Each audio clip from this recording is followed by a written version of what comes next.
Bonjour frères et sœurs, bienvenue de retour dans 2 Thessaloniciens, où nous terminons le chapitre 2, où est-ce que Paul a représenté tout le chaos qui va arriver, et là c'est un peu comme s'il tasse le débris, puis il dit, voici pour vous, Thessaloniciens, comment vous devez vivre dans tout ça.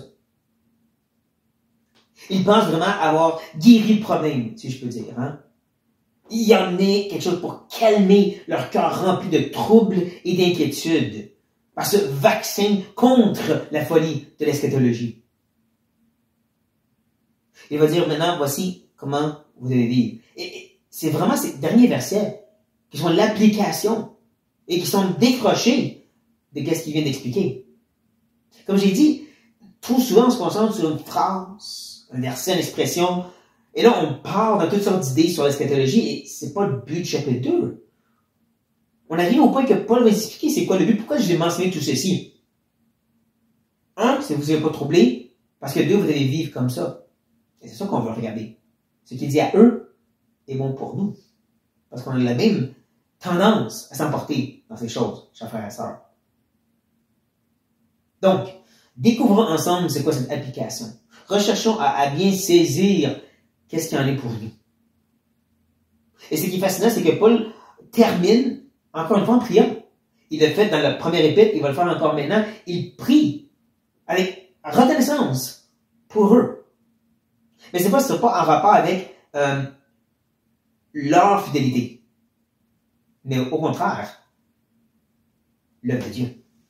Il va dire, pour nous, frères, bien-aimés du Seigneur, nous devons, à votre sujet, rendre continuellement grâce à Dieu. Parce que Dieu vous a choisi dès le commencement pour le salut, par la sanctification de l'Esprit et par la foi à la vérité. Vous comprenez, le sujet principal, c'est pas eux.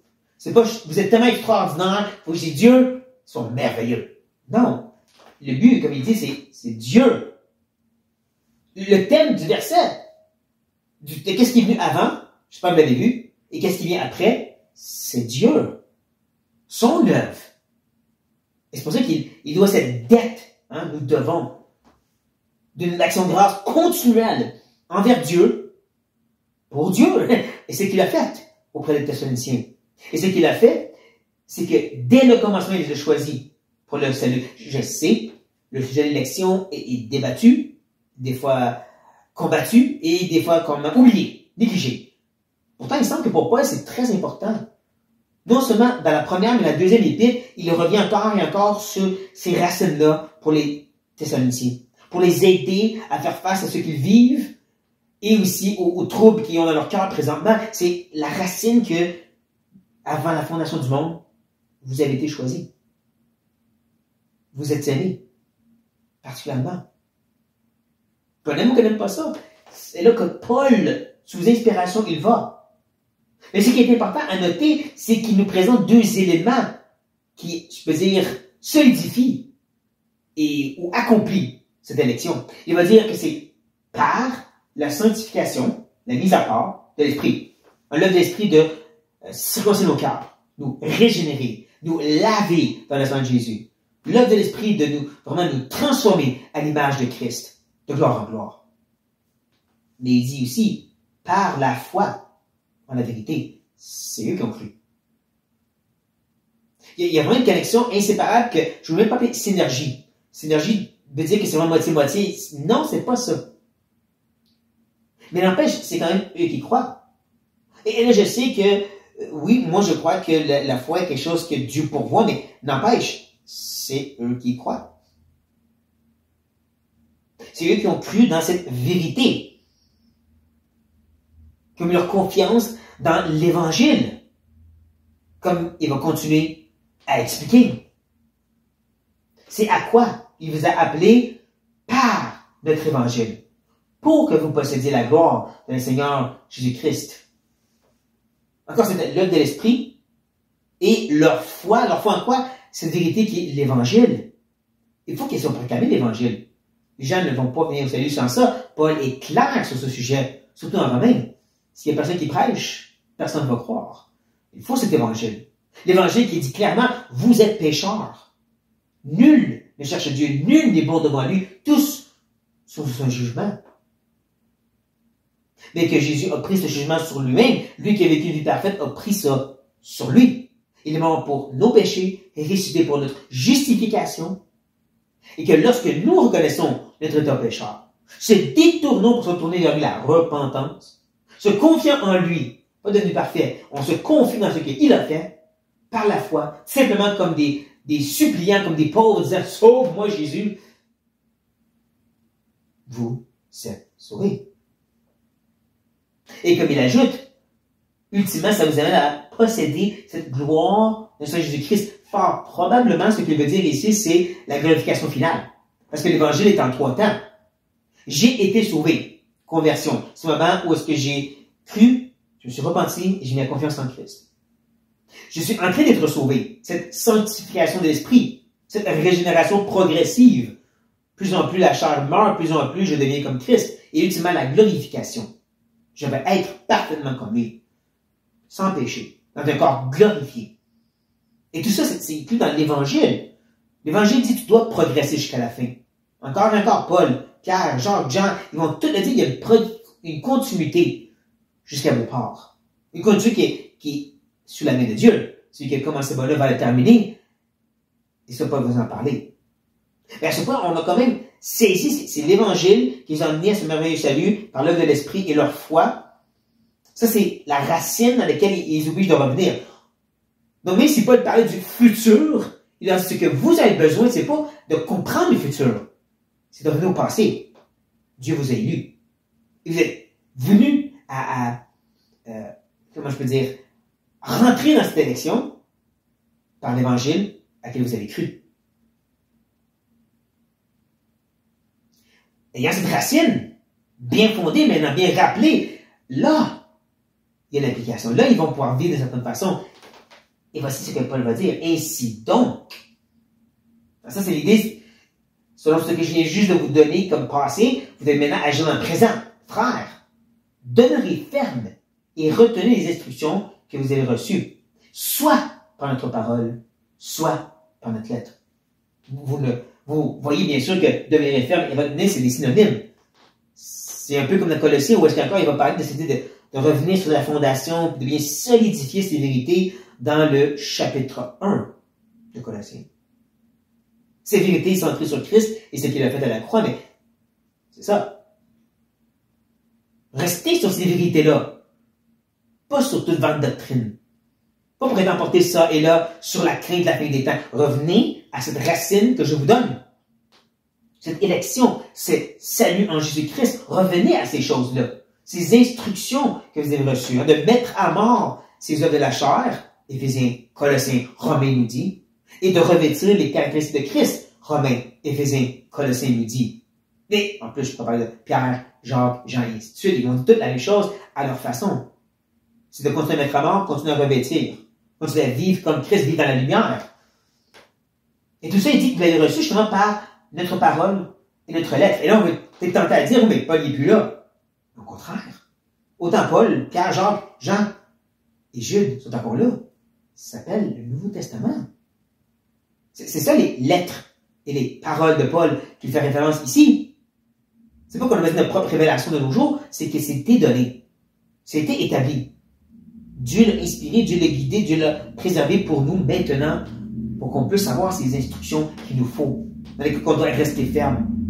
Ne pas se laisser emporter par ce qu'une nouvelle personne va dire. Encore moins sur voici la fin à cause de ceci, cela et ceci. Non. Reviens ici et vis ta foi. Vis cette foi par l'aide de Dieu et vis cette foi par les bonnes œuvres. C'est là qu'il va terminer en disant, on va mettre les 2 derniers versets ensemble, mais ensuite on va les décortiquer. Donc il dit que notre Seigneur Jésus-Christ, lui-même, et Dieu notre Père, qui nous a aimés et qui nous a donné par sa grâce une consolation éternelle, une bonne espérance, console vos cœurs et vous affermisse en toute bonne œuvre, en toute bonne parole. C'est ça. L'instruction que vous avez reçue, c'est de vivre votre foi, de vivre dans la lumière, loin du péché, pour être un témoignage, mais aussi pour pouvoir témoigner l'Évangile. Encore le pur et ces évangiles que je viens de mentionner.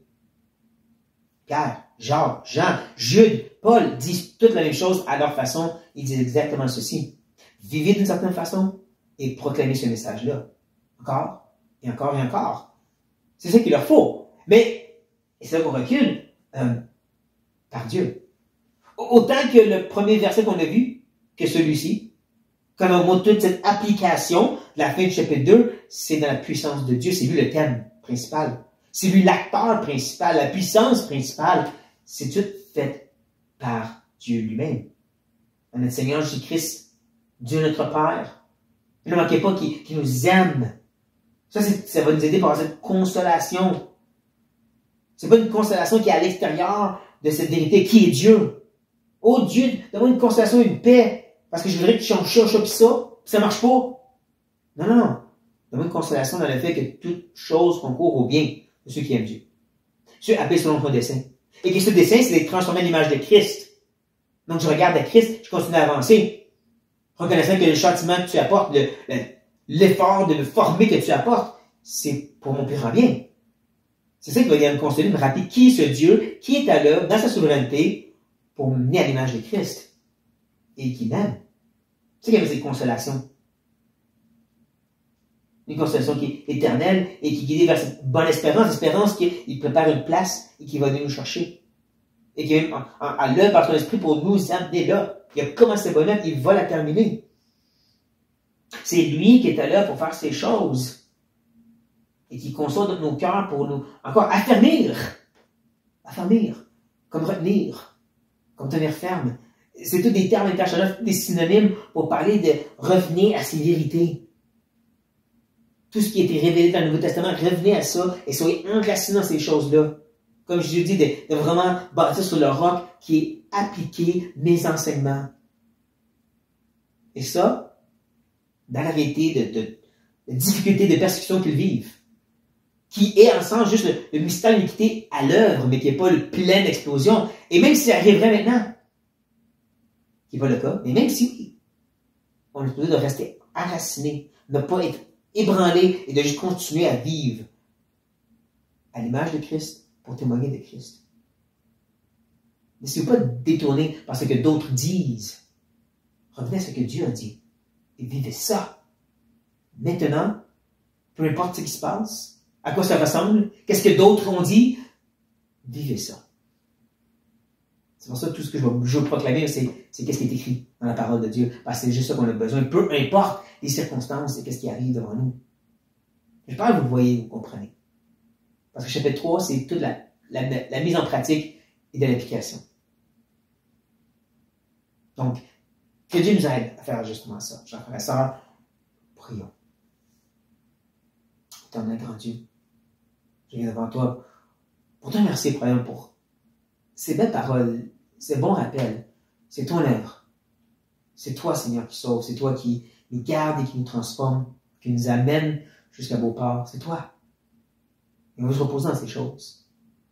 Et tout ce qui arrive, et possiblement qui va même arriver en pire, lorsque ces vidéos vont être écoutées, de rester enraciné dans la vérité qui ne change pas. Notre Dieu, le rocher des Georges, qui ne change pas. La prière, c'est que tu nous aides à garder ça en tête.